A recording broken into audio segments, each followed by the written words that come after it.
व्हायचीच हे सूत्र पुन्हा एकदा सिद्ध झाले आहे।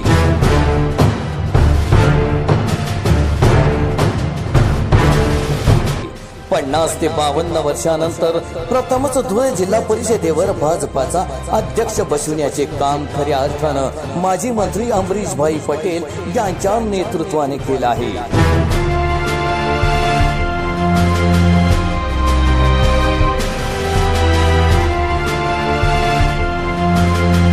भाई म्हणजे जिल्ह्याच्या राजकारणातील निर्विवाद बॉस आहेत। धुळे जिल्ह्यातून काँग्रेसचे किल्लेदार असणारे भाई भाजपात गेले आणि काँग्रेसचा बुरुज ढासळला।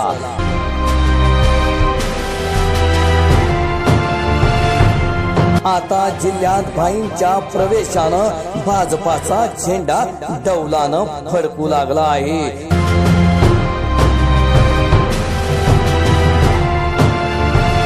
म्हणून